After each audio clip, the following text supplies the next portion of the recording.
हमारी सोसाइटी के अंदर जिस व्यक्ति की शादी नहीं होती तो उसे बड़ी हीन भावना से देखा जाता है। उसे देखा जाता है कि शायद इसकी एक्सपेक्टेशन बहुत ज्यादा है, ये दुनिया से बहुत ज्यादा डिमांड रखता है, या फिर इसको कोई पसंद ही नहीं कर रहा है, उसे इस तरीके से देखा जाएगा। ठीक है। लेकिन वहीं की वहीं दूसरी तरफ आप देखेंगे कि जो व्यक्ति शादी नहीं कर पा रहा है ना, वो भी बहुत हड़बड़ाहट में रहता है कि यार मेरी किसी से भी शादी हो जाए, मेरी तो उम्र बीत गई, मेरी शादी हो जाए, मेरे बच्चे हो जाएं। मैं सबकी बात को बड़े अच्छे से समझता हूँ, लेकिन आज आपकी शादी नहीं हो रही, इसके पीछे एक बहुत बड़ा कर्मिक रीजन है। आप मुझे बताएं कि 30-35 की उम्र में शादी के बाद आपके जो बच्चे होते हैं, आप अपने पूरे जीवन का 35 से 40 साल बच्चों और उस पार्टनर के साथ बिताते हैं। ठीक है। तो आप उन्हें फीड कर रहे हैं, आप उन्हें खिला रहे हैं, पिला रहे हैं, उनका ध्यान रख रहे हैं, उनके दुख में साथ खड़े हैं, सुख में साथ खड़े हैं। ठीक है।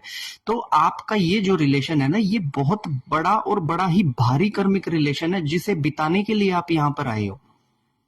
और अगर आपका किसी के साथ कोई कर्मिक रिलेशन, कोई कर्मिक बॉन्ड अब बाकी नहीं है, कोई लेना देना अगर आपका किसी सोल के साथ नहीं है, तो कोई सोल आपका पार्टनर बनेगी ही नहीं, कोई भी बच्चा आपका पैदा होगा ही नहीं, क्योंकि आपके उन सोल्स के साथ कोई कॉन्ट्रैक्ट ही नहीं है। अब यहाँ ये बात सुनने के बाद आधी से ज्यादा जनता है ना, वो दुखी हो जाती है कि यार हमारी तो शादी नहीं होगी, हमारे तो बच्चे नहीं होंगे। सबसे पहली चीज, किसी भी आत्मा का रिलेशन इस धरती के अंदर, ये जो पूरा ग्लोब है, इसके अंदर जब तक किसी भी आत्मा का 1 रुपए का भी हिसाब बाकी होगा ना, तो उसे उस 1 रुपए के हिसाब को लेने के लिए वापस से जन्म लेना पड़ेगा। तो जब किसी आत्मा की गति होती है ना, तो उसके सभी बॉन्ड खत्म हो जाते हैं, उसे कोई लोन नहीं देना, उसे कोई ईएमआई नहीं देनी, तब जाके ईश्वर उसे उठाते हैं।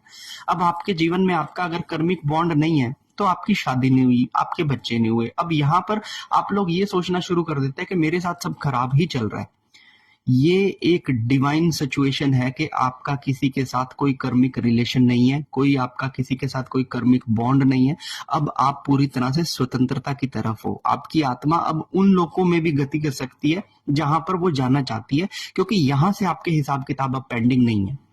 और विश्वास कीजिए, जब आपको मोक्ष की तरफ जाना होता है ना, तो शुरू लास्ट के जो 3-4 जन्म होते हैं ना, उसमें आपका कोई परिवार नहीं होता। ये जो देखते हो ना, साधु संत अपने घर को छोड़कर चले गए थे, ये वही लोग हैं। इनके ये लास्ट के 2-3 जन्म पेंडिंग है, ये इसीलिए इस तरीके से भटक रहे हैं। इनके कोई परिवार नहीं है, इन्होंने कोई धन नहीं जोड़ा। तो अगर आपकी शादी नहीं हो रही है, तो इसे नेगेटिव लेने की बजाय आप कर्मिक सिद्धांतों को समझिए। आप समझ जाएंगे कि आपकी शादी क्यों नहीं हो रही है, इसके पीछे क्या भगवान ने, नियति ने क्या रचना की है। हर हर महादेव।